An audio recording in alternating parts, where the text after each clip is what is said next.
웨인 코데이로가 쓴 태도를 바꾸면 성공이 보인다 라는 책에 에디슨의 일화가 있습니다. 에디슨, 저 옆에 있는 사람입니다. 백열등도 만들고 영화 카메라도 만들고 차 시동 거는 데 필요한 배터리, 전지도 발명했습니다. 나이가 좀 들었을 때 에디슨은 허름한 흙간에서 일했습니다. 그곳에서 발명하고 한 겁니다.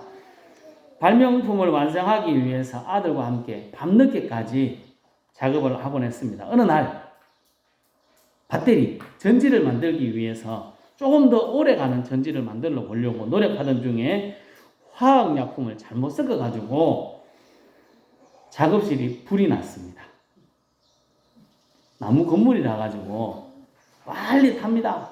잘 탑니다. 에디슨의 아들은 좀 젊었으니까 빨리 도망갔습니다. 빨리 건물 밖으로 뛰쳐나갔습니다. 그리고 나오고 나니까 생각이 나는 사람이 있습니다. 아버지, 어떻게 됐을까? 아버지 또 발명품 건진다고 또 저 안에 있으면 어떻게 하나 하고 막 불렀습니다. 아버지요, 아버지요 하고 막 부르는데 코너를 싹 돌아가 버리고 아버지가 밖에 딱 서가지고 호주머니에 손 딱 넣고 불구경을 하고 있습니다. 아들이 이제 살았다 하는 생각을 하고 있는데 아버지가 아버지에게 이렇게 이야기합니다. 아버지 안에 계실까 싶어 걱정했습니다. 그러자 에디슨은 불길에서 눈을 떼지 못하고 이렇게 이야기합니다. 빨리 가서 너 엄마 불러온나. 깜짝 놀란 아들이 물었습니다. 예? 왜요? 그럴 때 에디슨이 아들을 바라보고 이렇게 이야기했습니다. 너 엄마는 작은 마을에 자라가지고 이런 큰 불을 본 적이 한 번도 없거든. 불구경을 해야 되니까 빨리 데리고 오라고 이야기했습니다. 거센 불길이 이제 잡혀가지 않겠습니까? 어쨌든 뭐 나무니까 화득 탔습니다. 재와 다 뒤떨어진 건물 뼈대만 남았을 때 에디슨이 아들에게 또 이야기합니다. 혹시 트랙터 모는 사람 알고 있나? 아들이 또 묻습니다. 예? 있긴 있습니다. 근데 왜 그렇습니까? 에디슨이 반짝이는 눈으로 아들을 바라보며 이렇게 이야기합니다. 불이 꺼졌으니까 이제 다시 지어야지. 지금이 다시 지을 때다 라고 이야기했다고 합니다. 우리 여러분이 에디슨이 부인이라 그러면 뭐라 그러겠습니까? 이 노망들은 다 미쳤나? 안 그랬겠습니까? 이 글 밑에 이렇게 적혀 있더라고요. 인생의 10%는 당신에게 무슨 일이 일어났느냐 하는 것을 생각합니다. 10%만입니다. 나머지 90%는요. 그 일에 어떻게 반응했느냐 하는 것으로 생각이 된다는 겁니다. 어떻게 반응하느냐. 에디슨은 참 재밌습니다. 불 났는 거 보고 뭐 한다고요? 호주머니 손딱 넣고 불고기나 시계컬하지 뭐. 마누라도 못 봤는데 같이 보지 뭐. 이렇게 생각하는 참 긍정적인 사람입니다. 위대한 사람의 공통점은 위기가 닥쳤을 때 좌절하지 않고 다시 도전한다는 것입니다. 사람에게 있어서 실력보다 더 중요한 것이 있는데 긍정적인 태도라고 합니다. 이 책이 지금 앞에 책이 태도를 바꾸면 성공이 보인다 하는 책이기 때문에 더 그렇습니다. 실력보다 뭐가 중요하다고요? 긍정적인 태도, 그것이 중요합니다. 실력은 주어진 것을 사용할 수 있습니다. 내게 주어진 것 사용할 수 있는 것이고요. 긍정적인 태도는 내게 주어진 것을 끝없이 사용할 수 있는 가능성이 있기 때문에 우리 긍정적인 태도가 필요하다라고 이야기합니다.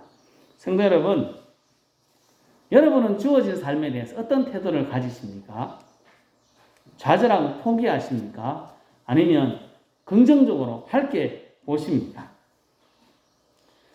우리는 믿는 사람은 웬만하면 긍정적으로 보는 것이 좋습니다. 우리는 하나님께서 인도하시고 지켜주실 것을 믿으니까 긍정적인 마음을 가질 수 있습니다. 하나님께서 채워주시겠지, 하나님께서 인도해 주시겠지 하는 믿음이 우리들에게 있지 않습니까? 그 믿음을 가지고 앞으로 전진하면 됩니다. 지금은 힘들고 어려울 수 있습니다. 앞이 깜깜할 수도 있습니다. 하지만 우리에게는 우리를 너무너무 사랑하시는 하나님이 있습니다. 그 하나님과 함께 한다면 다 이겨낼 수 있습니다. 우리 교회가 부족해 보일 수도 있습니다. 하지만 우리에게 희망이 있습니다. 하나님이 있기 때문에 그렇습니다. 하나님이 우리를 사랑하시고 지켜주시기 때문에 우리에게는 희망이 있습니다. 성도 여러분, 우리는 하나님이 함께 하심을 믿고 하나님이 주신 긍정적인 마음, 긍정적인 믿음으로 전진하여서 하나님의 놀라운 일들을 이루어갈 수 있기를 예수님의 이름으로 축복합니다. 오늘 말씀은 느헤미야의 이야기입니다. 느헤미야는 기도하면서 이야기가 시작되고 기도하면서 느헤미야서를 마치고 있습니다. 제일 처음 하나님이라는 사람이 찾아와서 예루살렘의 이야기를 합니다.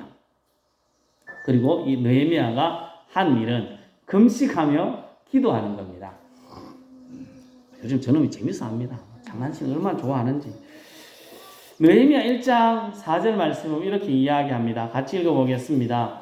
내가 이 말을 듣고 앉아서 울고 수일 동안 슬퍼하며 하늘의 하나님 앞에 금식하며 기도하여. 아멘. 느헤미야서를 시작하며 느헤미야가 한 일이 뭐라고요? 금식하며 기도하는 일입니다. 이게 느헤미야서의 시작입니다. 하나님께 금식하며 기도할 때 하나님께서는 느헤미야를 통하여서 하나님의 새로운 일들을 이루어 가려고 합니다. 그리고 술관원으로 성격시켜 주셨습니다. 술관원이 되었습니다. 2장에 보면 술관원으로 일하면서 일어난 일을 소개합니다. 왕 앞에서 술관원으로 술을 따라드리는 겁니다. 이렇게 해가지고 술을 한 잔 딱 따라드렸는데 얼굴 표정이 좀 찝찝으리합니다. 안 그래야 되는데 표정이 좀 안 좋습니다. 왕이 이유를 묻습니다. 왜 그러느냐라고 물었을 때 예루살렘 성이 이래서 그렇습니다. 우리 조상이 살았던 터전이 이래서 그렇습니다. 라고 정확하게 자신의 이야기를 합니다. 그때 아닥사스다 왕이 어떻게 하면 좋겠나? 너 어떻게 해결해 줄까? 라고 이야기할 때 느헤미야가 한 일은 기도하는 일입니다. 2장 4절입니다. 같이 읽겠습니다. 왕이 내게 이르시되 그러면 내가 무엇을 원하느냐 하시기로 내가 곧 하늘의 하나님께 묵도하고. 아멘. 느헤미야는 왕의 이야기를 듣고 기도합니다. 기도하며 모든 일들을 처리하고 있습니다. 힘들고 어려운 일을 만났을 때도 기도했고 어떻게 처리할 수 있는 방안이 생겼을 때도 기도합니다. 우리가 이 모습을 배워야 합니다. 기도하며 모든 일들을 진행하고 먼저 기도하며 하나님 앞에 나가는 것이 중요합니다. 지난번에 말씀드렸는데 잠언 16장 3절 말씀입니다. 같이 읽겠습니다. 너의 행사를 여호와께 맡기라. 그리하면 내가 경영하는 것이 이루어지리라. 아멘. 너의 행사를 여호와께 맡기라. 너의 염려를 맡기라. 내 짐을 맡기라. 내 길을 하나님께 맡기라. 맡길 때 하나님께서 책임져 주시겠다. 하나님은 약속하고 있습니다. 맡긴다는 게 뭡니까? 하나님께 맡긴다는 거, 기도하는 것입니다. 하나님께 기도할 때, 하나님께 기도하며 맡길 때 하나님께서는 우리의 경영하는 것을, 우리의 모든 삶을 인도하시고 지켜주십니다. 성도 여러분, 우리의 앞길 우리 하나님께 맡기며 하나님께 기도하여서 하나님이 이루시는 놀라운 일들을 바라보며 경험할 수 있기를 예수님의 이름으로 축복합니다. 아멘. 느헤미야는 금식하며 기도하고 또 묵도하며 기도하였습니다. 사도행전 3장 1절에서는 또 이렇게 이야기합니다. 같이 한번 읽어보겠습니다. 제9시 기도 시간에 베드로와 요한이 성전에 올라갈새 사도 요한, 사도 베드로는 어떻게 했다고요? 정한 시간에 하나님 앞에 기도하고 있습니다. 정해진 시간에 성전에 올라가서 기도합니다. 시간을 정하고 정해진 시간 기도하는 것이 우리들에게 필요합니다. 우리들은 특별히 새벽 기도회가 있습니다. 새벽마다 교회에 나와서 새벽마다 기도하는 것이 참 좋습니다. 우리 교회 사진이네요. 멋집니다. 낯선 노인이 예배당에 드나들었습니다. 관리 집사님이 이렇게 물었습니다. 낯선 사람이 들어오니까 무슨 일로 날마다 들어오십니까? 물었습니다. 그때 그 낯선 사람이, 낯선 노인이 이렇게 이야기했습니다. 기도하러 왔습니다. 그 관리 집사님이 며칠 동안 지켜봤는데 기도하는 것 같지 않습니다. 아니, 기도하는 것 같지 않습니다. 너무 짧은 시간 교회에 왔다가 싹 가시는데 뭘 기도하고 가십니까? 라고 이야기할 때 그 낯선 어른이 이렇게 이야기했습니다. 맞습니다. 나는 오래 기도할 줄 모릅니다. 그래도 날마다 12시만 되면 교회에 와서 딱 한마디 합니다. 예수님, 나요 나. 네, 왔습니다. 하고 갑니다. 그게 다입니다. 기도 다.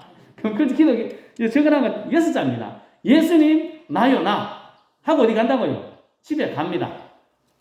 잠깐 주님을 바라만 봐도 주님은 나를 알아주실 것 같습니다. 저는 이 이야기에서 대단히 중요한 것을 교훈이 우리들이 깨달아야 된다 생각합니다. 우리도 짧지만 정해진 시간 기도하고 교회에 나와서 기도하는 것이 필요합니다. 또 멀어서 혹시 못 나올 수 있지 않습니까? 그럼 우리가 어떻게 할 수 있습니까? 정해진 시간, 정해진 장소를 하나 만들어 놓고 하나님을 향하여 기도하는 것입니다. 다니엘이 기도했던 것처럼 정해진 시간, 정해진 장소에서 기도하는 것, 그것이 우리들에게 필요합니다. 마음이 하나님께로 향하는 것 중요하지 않겠습니까? 금방 그 어른 6자입니다. 예수님 나요 나. 이게 뭐 기도냐고 생각할 수 있겠지만 이 짧은 기도를 해야 1분, 2분 기도할 수 있습니다. 성도 여러분, 우리는 짧은 시간이라도 정해진 시간, 정해진 장소, 내가 정한 장소가 있습니다. 좋습니다. 교회에면 더 좋고 아니면 교회에 못 나오시면 내가 정한 그 자리에서 기도하는 것이 필요합니다. 성도 여러분, 정해진 시간, 정해진 장소에서 기도하는 좋은 습관을 가질 수 있기를 예수님의 이름으로 축복합니다. 오늘 말씀 29절과 31절 말씀을 같이 읽겠습니다. 같이 읽습니다. 내 하나님이여, 그들이 제사장의 직분을 더럽히고 제사장의 직분과 레위 사람에 대한 언약을 어겼사오니 그들을 기억하옵소서. 또 정한 기한에 나무와 처음 익은 것을 드리게 하였사오니 내 하나님이여, 나를 기억하사 복을 주옵소서. 아멘. 느헤미야서에 자주 나오는 말입니다. 한 6번, 7번 나옵니다. 내 하나님이여, 나를 기억하옵소서. 내 하나님이여, 기억하옵소서. 이 말이 종종 나옵니다. 특별히 13장에 자주 나옵니다. 느헤미야의 기도입니다. 나 좀 기억해 주십시오. 그 말이거든요. 어떤 일이 발생하고 그 사건이 끝날 때 느헤미야는 내 하나님이여, 나를 기억하옵소서. 내 하나님이여, 기억하옵소서. 그는 기도합니다. 저는 이 느헤미야의 일상적인 기도, 그것이 우리들에게 있었으면 좋겠습니다. 어느 정해진 장소, 정해진 시간, 그 기도하는 것도 중요하지만 삶을 살아가면서 삶의 순간순간, 나의 삶의 장소에서 기도하는 것이 필요합니다. 우리 믿는 사람 입에서 자주 나오는 말이 있습니다. 주여. 놀라도 뭐라고 한다고요? 주여. 이게 우리의 일상적인 내용입니다. 기도 아니겠습니까? 이런 말들이 우리들에게 있어야 됩니다. 우리에게도 이런 기도가 필요합니다. 밥 먹기 전에 짧게 기도하지 않습니까? 안 하셨으면 이제 하면 됩니다. 그리고 밭에 가서도 일해야 되는데 쇠가 빠지고 바빠 죽겠는데 지금 기도 안 할 수는 없고 앉아서 무릎 꿇고 기도할 수는 없고 뭐 하면 된다고요. 하나님 좀 도와주이소. 이게 기도 아니겠습니까? 이 느헤미야의 기도는 하나님 나를 기억하여 주십시오. 이게 다입니다. 내 하나님이 나를 기억하여 주시옵소서. 이게 다였습니다. 우리도 그렇게 기도할 수 있습니다. 다른 사람과 이야기하면서 기도할 수 있습니다. TV를 보며 안타까운 이야기를 들었습니다. 그러면 기도할 수 있습니다. 소리 안 내고 마음으로 기도하면 안 되겠습니까? 이런 기도의 훈련이 우리에게 필요합니다. 느헤미야는 삶 속에서 늘 이렇게 기도했습니다. 어떤 사건이 끝날 때 또 시작될 때 늘 내 하나님 나를 기억하옵소서. 내 좀 봐주십시오. 그렇게 표현하고 있습니다. 금식하며 기도하고 묵도록 간절히 기도하고 삶의 순간순간 살아가면서 그는 늘 기도하는 모습을 보여주고 있습니다. 어찌 보면 이 기도 옆에 사람들이 봤을 때 저거 뭐라 자꾸 중얼대노, 뭐라고 자꾸 지키노, 저거 할 수도 있는 그런 내용입니다. 우리도 그렇게 기도할 수 있습니다. 옆에 사람이 뭐 자꾸 저래 중얼중얼대노, 그렇게 할 정도로 하나님 앞에 기도하며 살아가는 삶이 필요합니다. 성도 여러분, 우리의 삶을 살아가면서 순간순간 하나님을 생각하고 하나님께 기도하고 하나님께 가까이 할 수 있기를 예수님의 이름으로 축복합니다. 느헤미야가 중얼중얼, 제 편은 저는 그렇게 생각이 듭니다. 내 하나님이여 나를 기억하옵소서라고 중얼중얼대는 이런 기도를 할 수 있었던 이유가 무엇일까요? 간단합니다. 내 입으로 살짝 들릴지 안 들릴지도 모르지만 이렇게 한 그 기도를 하나님이 들어주신다는 겁니다. 하나님이 나와 함께 하시고 하나님이 내 기도를 들어주신다는 확신이 있으니까 이렇게 기도할 수 있는 겁니다. 우리 하나님의 이름 중에 임마누엘이라는 이름이 있지 않습니까? 뜻이 뭡니까? 하나님이 우리와 함께 하신다. 하나님이 나와 함께 하신다 하는 말입니다. 하나님이 나와 함께 하십니다. 우리의 신음소리까지도 다 듣고 계시는 하나님입니다. 우리의 안고 일었음을 다 아시고 멀리서도 내 생각까지 다 아시는 하나님, 그 하나님께서 나와 함께 하십니다. 내 옆에, 내 마음에 계십니다. 나의 모든 것을 아시는 것 당연하지 않겠습니까? 내가 중얼중얼해도 하나님은 다 아십니다. 나와 함께 하시는 하나님과 같이 걸어가면서 대화하는 겁니다. 하나님, 나 이래 좀 도와주이소. 나 좀 기억해 주이소. 이렇게 이야기하며 가는 겁니다. 친구들과 같이 걸어가며 이야기하지 않습니까? 친구가 같이 걸어가면 옆에 있는 친구와 같이 걸어가면서 뭐 이런 이야기도 하고 저런 이야기도 하지 않습니까? 우리 하나님과 손잡고 걸어가면서 이런 이야기 저런 이야기 다 할 수 있습니다. 나 좀 봐주소. 저 사람 좀 도와주소. 뭐 어떻습니까? 논에 가서 논을 보면서 나락 심었는데 좀 잘 되게 해주소. 오늘 태풍 와도 안 넘어지고 바닥 써가지고 제대로 정신 차리고 있을 수 있게 해주십시오. 뭐 이렇게 기도하는 거 길든 것도 아니고 그렇게 기도하는 것도 어떻습니까? 그게 하나님께서 다 듣고 있습니다. 느헤미야는 그 모든 것을 듣고 계시는 하나님께 중얼중얼 기도했습니다. 이런 기도가 부실해 보입니까? 우리가 보기에, 내가 보기에는 부실해 보일지 모릅니다. 하지만 나와 함께 하시는 하나님은 우리의 작은 기도, 작은 신음소리까지도 다 들으시는 하나님께서 반드시 기억하시고 반드시 우리에게 응답하여 주십니다. 하나님께서 우리들을 인도하여 주십니다.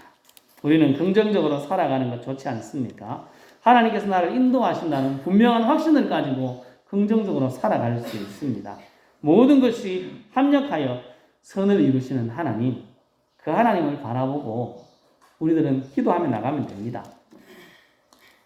이게 느헤미야의 중얼대는 기도입니다. 내 하나님이여 나를 기억하옵소서. 우리도 살면서 이렇게 좀 기도했으면 좋겠습니다.